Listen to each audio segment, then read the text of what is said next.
Hey guys, welcome to our podcast, Give It To Me, where if you want to know about it, we are going to talk about it.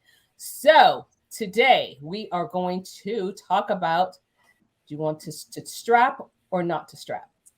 So get your heads out the gutter, okay?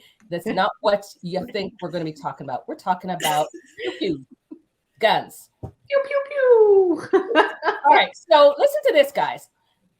As of May, it's just June 1st. So as of May last month, the Gun Violence Archive has counted more than 260 mass shootings in the United States so far. Keep in mind, we're only about approximately 150 days into the year. Okay. And they also define a mass shooting as anyone killed over or injured or an incident over 4 people. Also counted 647 shootings, and of those, 21 involved 5 or more fatalities. So that's almost 2 a day, right? The deadliest one, I'm sure you guys remember, was in 2017. It was the Las Vegas shooting, where there was about more than 50 people were killed and left 500 wounded. And more than 50 people each day are killed by a firearm in the United States. What do y'all think is this obsession with guns that we seem to have in the United States? Give it to me. Teresa, what you think? I don't know if I think the obsession is with hate. I just think the gun is just a tool that people use. It's the easiest tool that people could use to, give off hate. That's what I think it is. I am the person that is for guns. I'm for guns in the instance that it's done the right way. I'm for guns under laws. I'm for guns as long as they're a background check. I believe that if it's done, I don't believe that they should be illegally on the streets. Then growing up in a household with my dad that had a rifle, my husband was a marksman shooter in the Marine Corps. So I know the benefits of using guns the right way.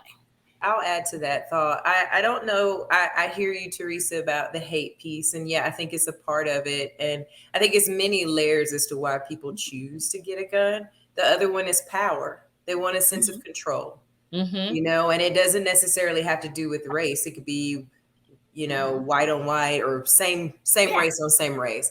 But it can be, I want control or power of a situation. And I agree with you that I was one that didn't believe in guns in the home. My grandfather had a rifle. He was in the military. But growing up, I didn't really see it because he wouldn't keep it out where, visible or whatever. And then when I became an adult, I was one to say I didn't want to have a gun. But now as things are evolving, I'm now seriously considering it. One of the activities that I may do with friends is going to the shooting range and practicing in preparation of a decision that I may eventually make to get it the proper way, though, right. And get the license, get the training and the understanding of the proper way to use it. And then I am all for anyone that is licensed to carry needs to have a mental health evaluation, and it needs to be yearly. And I hear that, and I totally agree with having the background checks and mental illness evaluations. However, it was like one out of 5 mass shooters actually has what they call an SMI, serious mental illness. So it results with only 3%. They attribute 3% of overall gun violence to this. So that's a really small percentage. So I hear everyone saying mental illness, but according to the studies, and Psychiatric Times, I think it was, that's not really the 100% focus. They said that if they took away 90% of those cases, it would only reduce the number of shootings by 6%. Yeah. And well, if you're in Canada, because when you think about it, we allow guns, you know what I mean? But we just have stronger gun control laws. Yes. So, personally, I'm anti-gun. Personally, I could care less if someone wants to have a gun. Here in Canada, because I don't feel like, I don't think I cross a lot of people who are carrying concealed weapons when I'm just walking down the street here. It's usually more so when you think about guns and crime, it's usually crime related when it comes to Canada, unless you're going to go hunting or whatever, right? So I'm like, get a gun, but yeah, you got to change. You got to look at your gun control laws. It's just way too easy in the U.S. to get a gun. Just way too easy. Mhm. So tighten up. Agreed. Here in the- Canada, you need to, I think it's a 10-hour course that you have to take. You have to, and you have to pay for the course, obviously. Then you have to get a license, which you have to pay for. Then you have to get a police check every year, as long as you maintain your license. So before you even buy a gun, it's costing you a good $300-400 here in Canada. And like most of the license that people are getting is strictly for hunting. I know a little bit about it, just based on someone I know who was an avid hunter. But outside of him, I don't know anybody here who carries, or it's not even a topic of conversation here. Right. And if to answer the question that we're proposing to strap or not to strap, I would land in not to strap, just because I'm not prepared to use it. Yeah. As much as I think in the environment where, oh my gosh, someone breaks in, I'm going to pull a gun and shoot. I'm almost more comfortable with being shot than to live with the fact that I shot something. Damn that. Because I really don't know if I can live with that. Okay, can we just have a quick poll? I was going to say something. Yeah. Who on the panel actually carries a gun? Put your hand up. So 1 out of 5. Okay. 1 out of 6, rather. All right. I was just curious to see, how it was going to pan out. But you all because know who not to mess with. Don't be messing with her over there. Right. And it's interesting because out of all the countries, as you know, that they polled, the U.S. had the most per 100 for 100 residents. They came out of at 120 per 100 residents. Yeah. Right. The next down, which was down to 52, was Yemen. And then all the other ones were like countries out there. I just skipped those. And the next North American country was Canada, which was 30. Was it? Which so was Mexico Canada. Must not be on that list. I don't remember seeing Mexico. Maybe because they're not anyways. But I was just like, I feel like, and I don't know statistically, but I was just like, Canada has.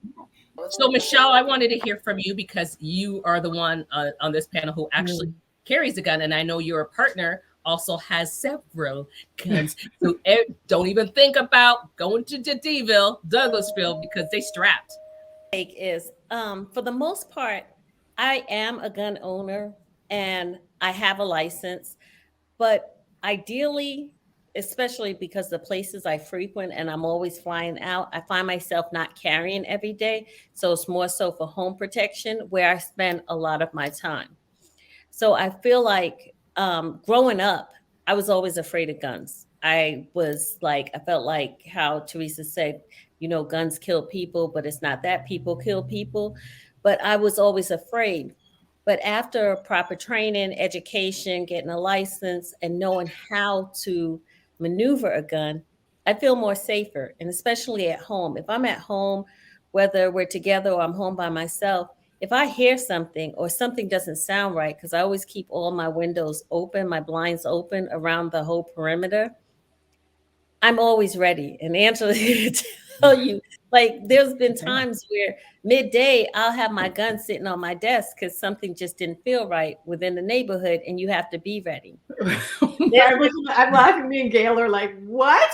Right? But that's the reality, though. That's the reality. Okay, it was worse when I lived in Buckhead. When I lived in Buckhead, my gun was always ready because there were so many things that's happened. I remember one night we was laying in bed and we happened to be talking, and all of a sudden we heard somebody jingle in the door. We just looked at each other and we didn't say a word. I got mine and I took off my safety and was ready. And he had his. And you're right. You don't pull it out unless you're ready to use it. And in my mind is, I don't want to shoot someone, but if it's between me and you, Gail, I'm not like you. I'm not willing to take a bullet. I'm shooting to kill. So it's head and chest for me. And Yes. Yeah. I feel like if I have to I told shoot you don't you, play with her. head in the chest. That's it. I agree with you, I Michelle. agree. On the occasions that I have gone to the range and they give you the instruction, and like I said, I'm kind of in the middle trying to decide the next step, but I'm heading more towards becoming a gun owner. I'm the same way. I have thought about when we had that person loose in Cobb County here in Yes. Georgia. And I was like, God, please, I pray, please catch this guy. And then in my mind, I played like, oh my God, if he broke in, what would I do? You know what? I would get on the ground. I'd have it dark. I'd have my gun ready, because once he crosses that threshold, Just shoot him. he's It's putting me on. in danger. You did right. And once you do that, I have to take you out. Exactly. Yeah. Thank you. Welcome Maybe to my so. world. Together, Interesting Courtney, for and me because I, being raised in Canada, like I said earlier, I don't know anyone unless you were a police officer who had a gun. Now, moving here and living here for X number of years, it doesn't matter. I still am not used to it, and it's just like such a crazy notion to me. I have become a lot more used to it because my child has a concealed carry. He's, he was born and raised here, so he's right into the culture. And I do say culture. And so before, when he first initially got his gun, I'd be like, oh my gosh, I didn't want to see it. Now it sits on the counter, and I don't really touch it, but I can look at it, and it look at Gail. But you should know how to use it. You should know I'm how not. I you know should. that, but I'm not. I'm not there, and I don't know if I will ever. I'm still in my head with Laura And and you know, Neil. that's She fine. has Lady. She's good. Right? Lady is a little touch right now. We don't know what's going on with Lady. But Yeah, she definitely has some issues. One thing I can say, and I know Teresa was honing in on mental issues, but I feel like a lot of the young people, they play video games. These video games create scenarios for them. They create scenarios of shooting up people, shooting up situations, and gun is the way to do it. And sometimes they're living out these scenarios that they see, whether it's in video games, whether it's in movies, television, whatever you do, they see these things and they recreate them in their mind. And this is what they want to do. And it may not always be a mental health issue. And you could go get tested, but sometimes you could get tested every year. There's so many scenarios. And Andrea, you can attest, and Teresa, here in Atlanta, and Courtney as well. In Atlanta, there's so many scenarios where a husband and wife, or boyfriend or girlfriend, they shoot the other one and then shoot themselves. It's not always a mental health issue. Sometimes it could be stress. They could be overwhelmed with bills, problems, whatever, situations. And it could just be life. So you could get tested every year and still pass these evaluations and still have a mental breakdown at that moment and just kill someone. But Michelle, we don't know because that doesn't happen. So how do we know? You guys haven't done it, so we don't know what the number is. So maybe if there were stronger, if they actually did it, if they actually made the what? Make the gun law stronger. Making the new laws stronger. So making the mental health, and I don't know if there isn't one currently. Is there? No, I don't think it's so having one, but not just a checklist, like having to have a thorough kind of, I don't know, some kind of. Because some people might not want to do it because they don't want to go through all the steps. Then they don't need to have a gun. Right. Exactly. Right. But If they really want to have a gun, jump through the hoops. program. Agree, Agreed. because if you're going to carry something that could literally, listen, Kill we have to go through a test to drive a car because it's what is it, 4,000 tons? I don't know. It could be a weapon, right? Now, if you're carrying a gun that's a weapon, why aren't you being tested or have to apply? I don't know all the steps, but I know that mental evaluations are nil. It's extremely easy to get a gun. In fact, Texas last year, Governor Greg Abbott, otherwise known as Wheelie, he signed into law a permitless carry bill, which allows the state's residents to carry handguns without a license or training. April of last year, Georgia became the 25th in the nation to eliminate the need for a permit to conceal or openly carry firearms. That's ridiculous. Does that make any sense? None. With It what does. we're seeing happening? Why None. would Right. that be the decision that they, and the accessibility for it? Laura can relate to this. Living here in Canada, you will never go to a store and see a gun. You guys go to Walmart each day to get your groceries, and you're Yeah. passing the gun section. We have Yeah. nothing Yeah. like just out of sight, out of mind, I guess, Yeah. is the situation here. It's insane. Here's the thing: 57%. And I know I'm throwing out a lot of statistics, but this is a subject that I have my feelings about, but I really wanted to kind of do a deep dive, a little bit deeper dive into it. So 57% of the citizens in the U.S. Want stricter gun laws, but 91% Democrats and 24% It's Republican Yeah. want stricter gun laws. Yeah. Yeah. And the NRA, National Rifle Association, is one of the biggest proponents of gun. What did they say? The most powerful gun lobbyists in the United States. Do something about these laws. It is Yeah. way too easy. When will enough be enough?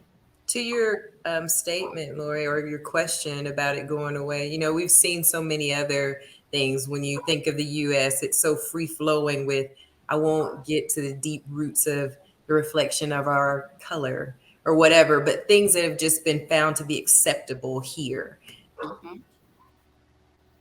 It takes a lot for them to make a change. I don't think there's really a number. It takes the person that's behind the curtain that really makes the decisions to make it important to them before it's important to everyone else.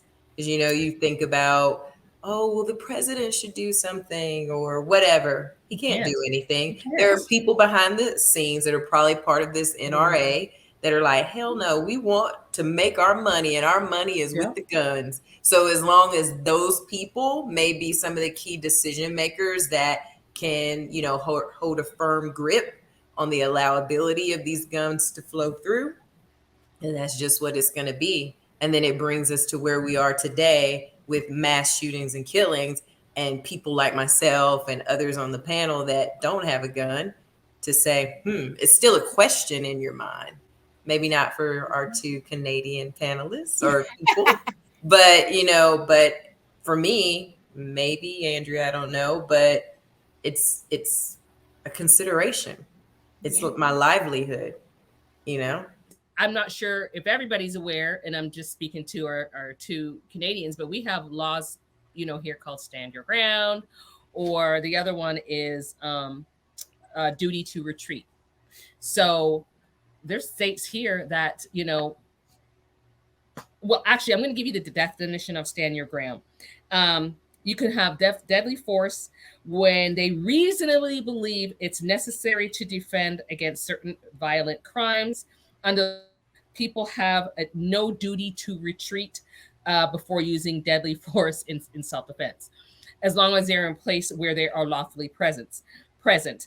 And that's there's 38 states that have stand your ground laws, and out of them, 8 of them only have duty to retreat, which means, I'll give you the quick definition. It means in the states that a person is under an imminent threat or personal harm must make a reasonable effort to avoid a confrontation. And there's we only all remember Trayvon. Like, I think that's 10. Sorry, I think it actually wasn't 8. There's a little bit more, but anyways, that's not a lot that has that law. It's more, or stand your ground. And I mean, I won't name them all, but that's kind of crazy to me. And sorry, go ahead, Gail. No, I would say when you say that stand your ground, I automatically think of Trayvon Martin. Like, I think that was the case that kind of brought it to the forefront for North Americans, because even here in Canada, that's how I became familiar with it. And that was what we're probably going back 10, 15 years now that this happened with Trayvon Martin. So I don't and I think we could all agree that even in that circumstance, it wasn't the right thing for him to do. There was no threat, right? There was no threat. So that's the whole purpose why I think when you have the gun, it's the quick thing to do, because you have it there. It's accessible. You have a little bit of fear in your heart. So the first thing you think to do is pull a gun when it's a young boy with his Skittles just trying to get home. Yeah. Right? You act now and you think later. So that's part of the reason why I don't think I could ever realistically be comfortable carrying, because how many times in my life have I had that feeling of fear? You know, you were talking about that.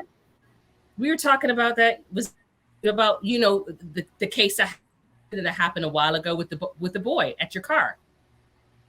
Oh yes, remember? Yes. That recently, I'll share you guys this story. I was driving into my subdivision, and I seen these two young boys at the stop sign that I was approaching, and one came running towards my car to open my passenger side door, and he's like, "Help me, help me!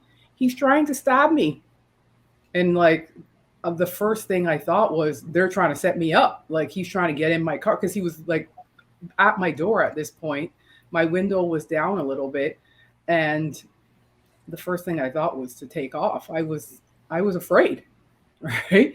So long story short, it turns out he really was in trouble. So it was a horrible ending to that. But in that instance, if I had a gun, what would I have done? Like, you just behave differently, I feel like, when you actually have a gun.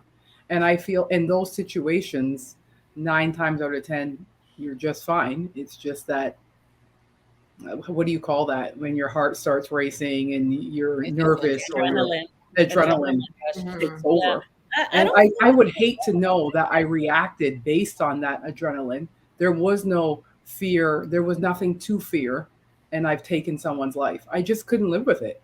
So I have to stay with my pepper spray or something else, but a gun's just not an option for me. And that's actually, I was going to say, like, pepper spray, you guys might not want to hear this, but like even stun guns, like, how like other countries do it.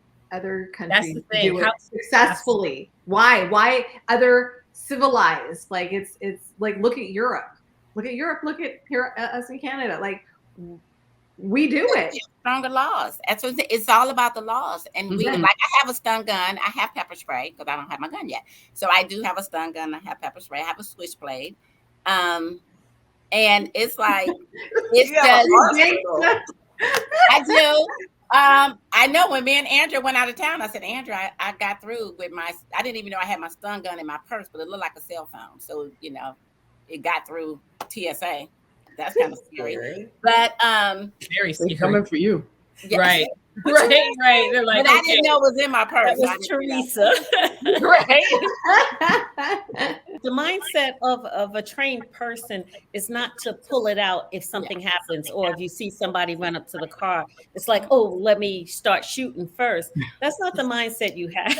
I'm like, I don't see that. But a couple of things before we go on. What happened with the little boy? I was going to say. Did you let him in? Did you save him? But you said it didn't turn out well. So I'm assuming he got stabbed? Well, what ended up happening was I took off because I was afraid. I thought they were basically trying to set me up. So I was like, with my car, and I called the police right away. And they end up calling me back and letting me know he really was in danger. The someone else realized that the other boy that I saw really was coming after him. So it ended in, he was safe. He didn't get stabbed, but it did end in an arrest. Okay. Yeah. Well, that's good to hear. But in a scenario like that, gun or no gun, I don't think I would stop and try to help somebody. And that's just me, and that same mindset, thinking somebody's trying to set you up, because you never know. Today, it may not have been a setup, but tomorrow it could have been. Right. So I feel like gun or no gun, I'm still not going to put myself in a position to have to use it, but I would have still taken off just like you, and then call 911 after that. Yeah. Right. I'm not trying to put myself think, oh, I'm invincible and I can shoot anybody. You'd have to really come into my space and come to attack me for me to get that way. I'm not going out looking for it, or if it presents itself, I'm going to try to avoid it by all means, because I feel like the minute I pull it out, I have to use it. And I'm not going to pull it out as a scare tactic. And that's the worst thing you can do. So I don't have that mindset. But unfortunately with a gun, people have a false sense of confidence, like as far as not confidence about being able to protect themselves. And think about when, because we're such people, we're emotional beings. So something happens, you have your gun. And I'm not saying you, Michelle, or anybody, but like, we hear too many stories about where people get into an altercation with someone and then we get emotional and we're kind of be like, they pissed me off, or like, and so you just want to, and I'm not saying you, but I'm just saying, no, I get it. Yeah. Too many but they're not mature enough to have one, and they shouldn't. Exactly. But you can't. But we're talking about grown ass people. Someone said to me, they was arguing with their mate, and they had to leave the house because they said, "Oh, we got too much guns in the house, and I don't know what could have happened." Then neither one of you should have a gun. Absolutely, that's your mindset. Right. Yes, that's it. That's right, because you do not need to own a gun. Yeah, right. But so how make it harder for the people so that the number of guns will get cut down. I understand, maybe personally I may not carry one, so I understand that. And I know, Teresa, you talked about this, you touched on this a little bit earlier, the types of guns, but what's the necessity to have and why will they not ban these assault guns? There's only 10 states out of all the states. There's only 10. California, Maryland, Connecticut, Massachusetts, New Jersey, New York, and DC. Now that says 10, but that doesn't seem like 10. But anyways, and then there's 3 that regulate. Oh, maybe that's why. There's 3 that regulate but do not ban assault weapons, and that's Minnesota, Virginia, Washington. Other than that, you can walk around with a assault weapon. Why is I need to know the thought process and the necessity and why someone would feel a need to carry that rather than a 22 or Glock or something you can just stick on your side. I don't think our panel is in the position to answer that, because I don't think anyone on our panel would agree with the fact that people should be walking around with an assault weapon like that. It's one thing to feel the need to have it for your personal protection, but what is the necessity of having an automatic gun that can kill hundreds in a matter of a minute? Yeah. Agree. Yeah. I agree. That's just ridiculous. It's money. There's no logical answer for it. So why, as a nation, it's legal in so many states? I don't understand. And that's what, and one thing as a Canadian too, I don't understand about the gun laws in the US is why it's okay in California, but it's not okay in Maine. And then why is it just not nationwide? This is the law for this country in regards to weapons, and it accounts for everybody. Why is it state to state to state? I never did understand that. Because it's political. And here in the United States, between the red and the blue, you have those that don't want the big government to tell their states what to do. And I bet you, Andrew, if you look at all those states that ban it, they're probably blue states. You're right. If you look at the states, it's very red and very blue. It's so clear. I don't think in my lifetime, our lifetime, any of y'all lifetime, we're going to see any change because unfortunately, money has been, I believe that money is the root of it. There's just too much money being made by it. Lobbyists, the NRA spends millions and billions and millions, and if you were to look, really deep dive into the senators that are in cahoots, or however you want to say it, with the NRA, it would blow your mind. And I really didn't want to, not trying to use that as a pun, but yes. So anywho, it wouldn't have been a good one.